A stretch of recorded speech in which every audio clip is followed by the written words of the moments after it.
জান্নাতের নেত্রী সকালবেলা উঠে কি খোঁজে? জানামাজ। কোরআন শরীফ খোঁজে, যায় নামাজ খোঁজে। তাহলে ওরা কেন জান্নাতে যাবে না? এবার আপনারা বলতেছেন জামাত ইসলামী জান্নাতি। জামাত ইসলামী যদি জান্নাতি দল হয় আমি মেনে নিলাম আপনাদের কথার খাতিরে। জামাতের উপরে অত্যাচার কম হয়েছে না বেশি হয়েছে? জামাতের শীর্ষস্থানীয় নেতাদের ফাঁসি হয়েছে না হয়নি? কিছু বাতিল পন্থী এখন বলতেছে নিশ্চয় ওরা যুদ্ধ অপরাধী দল, নতুবা ফাঁসির কাস্টে ঝুললো কেন? তাই একজন আর একজনের বিরুদ্ধে বক্তব্য দিয়েই যাচ্ছে। কথা বলেন। এখন প্রচার হচ্ছে জামাত ইসলাম করলি নাকি জান্নাতে যাওয়া যাবে। এ কথা কি কোন জামাত নেতা বলেছে? জোরে বলেন, কোন জামাত নেতা বলেছে?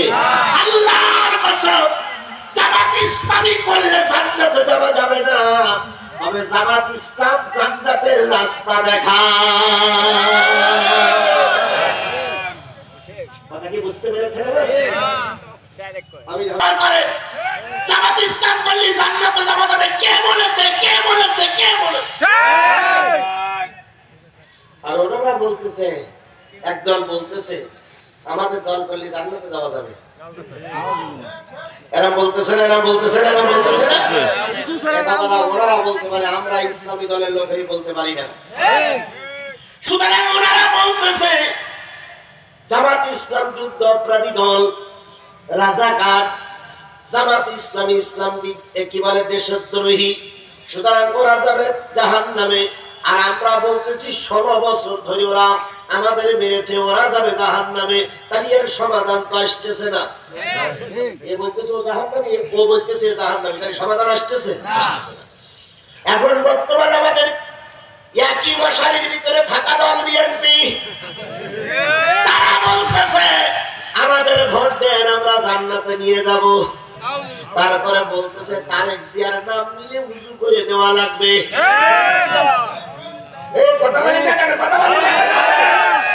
তাহলে তারা কত পবিত্র দল। তাহলে এখন যদি ওদেরকে আমরা অপবিত্র বলি, নিশ্চয়ই ব্যবধান বাড়বে, কমবে না। কথা বলেন। সুতরাং আমরা সব ব্যবধান ভুলে দে, আল্লাহর কাছে প্রশ্ন করি, আল্লাহ তুমি বলে দাও কাদের পরে তোমার অভিশাপ? কার কাছে? আল্লাহ যদি উত্তর দিয়ে দেয় বিএনপির মন খারাপ হবে না, জামাত ইসলামীর মন খারাপ হবে না, আওয়ামী লীগের ভাইদের মন খারাপ হবে না, কারোর মন খারাপ হবে না। তাই প্রশ্নটা কার কাছে করলাম? আল্লাহ এবার উত্তর দিচ্ছে। সূরা নিসার ভিতরে চলে যাচ্ছি।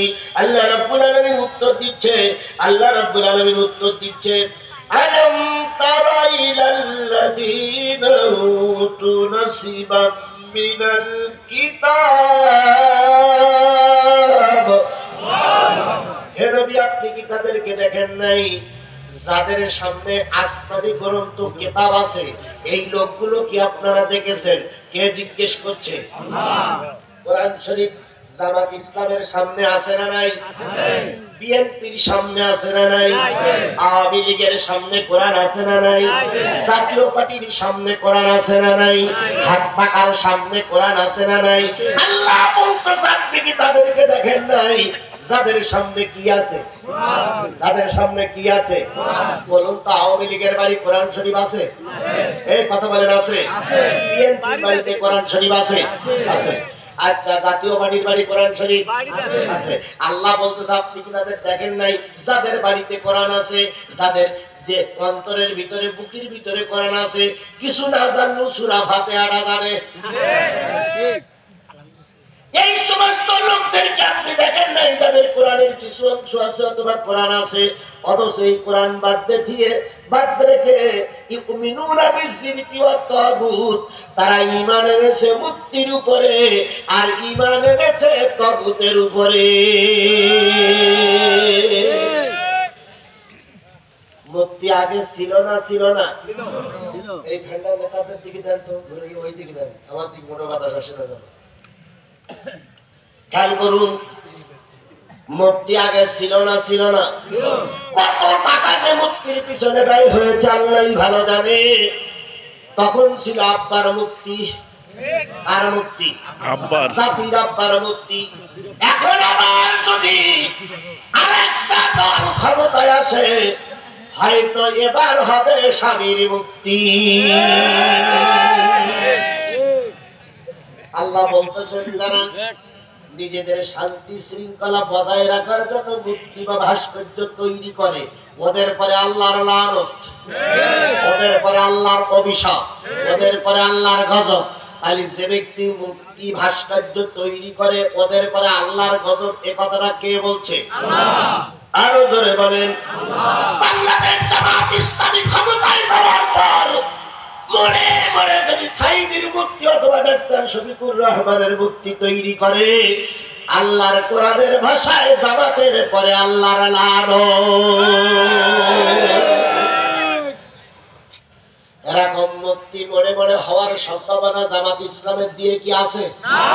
জোরে বলেন আছে।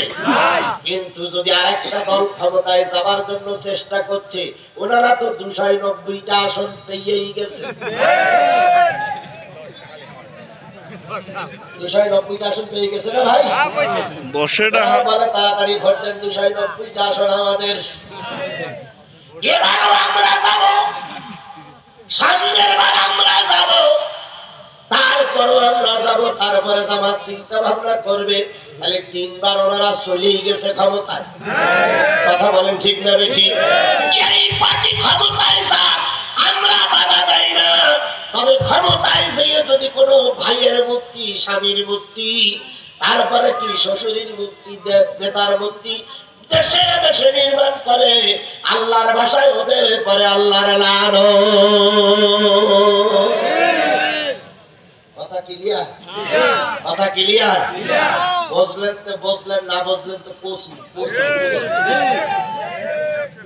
মনে করেন কোরআন দিয়ে কথা বলার কারণে জিহাদি জামাতে হুজুর, তাহলে কোরআন শরীফের এই আয়াতগুলো দয়া করে মুছে দেন।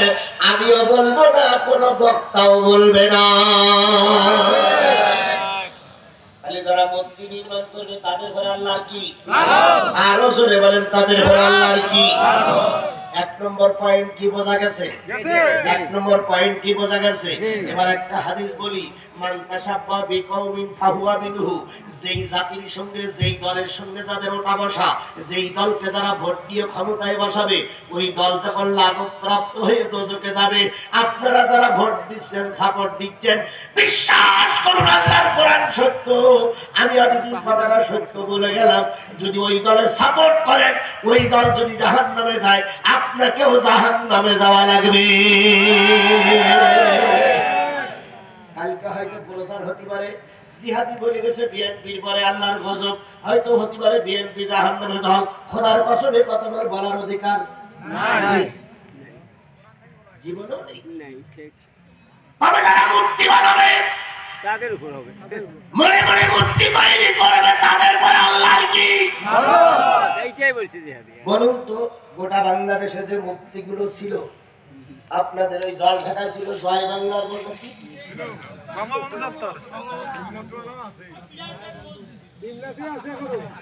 বিরাট বিরাট মূর্তি হয়েছিল। কথা বলেন ঠিক না বেঠিক? এই মূর্তিগুলো তৈরি করতে টাকা খরচ হয়েছিল না হয়নি? এই টাকাগুলো কোথা থেকে আসলো? জনগণের টাকা। সেই মূর্তিগুলো আপনারা বানালেন, ক্ষমতা শেষ, মূর্তি ভেঙেও শেষ। ঢাকার বুকে লেখা ছিল কি বলে, জাতির পিতা বঙ্গবন্ধু। এখন সেখানে লেখা আছে জাতির পিতা ইব্রাহিম, শেখ মুজিব ঘোড়াটি। তাহলে আবার মুক্তিওয়ালারা আসুক, এটা কি আপনারা চান? আবার মুক্তিওয়ালারা এদেশে আসুক, এটা কি আপনারা চান? তাহলে যারা মুক্তির ব্যবসা করবে, যারা মুক্তি নির্মাণ করবে, ভাস্কর্য নির্মাণ করবে, তাদের পরে আল্লাহর কি? কোন সূরা? সূরা নিসার 51, 52, 53। বারবার কথাটা বলবো, কারণ এই কথাটা যেন হুজুরদের দিলের ভিতরে ঢোকে, এই কথা যেন নেতাদের দিলের ভিতরে ঢোকে, এই কথা যেন বিএনপি ওয়ালাদের দিলের ভিতরে ঢোকে। যারা মুক্তি নির্মাণ করবে, মুক্তি বানানোর পরিকল্পনা করবে, তাদের পরে আল্লাহর কি? আর যারা মানুষের আল্লাহর আইন বাদ দিয়ে নেতার আইন, বাবার আইন, স্বামীর আইন, ভাইয়ের আইন, ওই লন্ডনে বসে আছে ওনার আইন প্রতিষ্ঠা করার জন্য চেষ্টা করবে, ওদের পরেও আল্লাহর লানত। ভাবির আইন, ভাইয়ের আইন, লন্ডনের নেতার আইনের সঙ্গে যদি কোরআনের আইন মিলে যায় তাহলে ওই আইন বাস্তবায়ন করাতে কোনো দোষ নাই। কিন্তু যে আইনের সঙ্গে কোরআনের সাংঘর্ষিক, ওই আইন প্রতিষ্ঠা করার জন্য যারা চেষ্টা করবে, ওদের পরে আল্লাহর গজব, আল্লাহর লানত। বাংলাদেশ জামাত ইসলামী যদি সাইদি আইন প্রতিষ্ঠা করতে চায় আর সেটার সঙ্গে যদি কোরআনের মিল না থাকে, তাহলে বাংলাদেশ জামাত ইসলামের পরে আল্লাহর কি লানত। বাংলাদেশ জামাত ইসলামী যদি ডাক্তার মোহাম্মদ শফিকুর রহমানের আইন প্রতিষ্ঠা করতে চায় আর ওই ডাক্তার মোহাম্মদ শফিকুর রহমানের আইনের সঙ্গে যদি কোরআনের আইন না মেলে, তাহলে এই দলের পরে আল্লাহর কি লানত। কথা কি বুঝতে পেরেছেন আপনারা? আমি কিন্তু এক দলের সার্টিফাই করার জন্য আসিনি। যারা আল্লাহর কোরআনের আইন বাদ দিয়ে, রাসূলের তরিকা বাদ দিয়ে, কোন নেতার আইন দিয়ে শান্তি প্রতিষ্ঠা করতে চায়, অথচ নেতার আইনের সঙ্গে কোরআনের মিল নাই, ওই দল, ওই গোষ্ঠী, ওই নেতার পরে আল্লাহর কি? কথা ক্লিয়ার?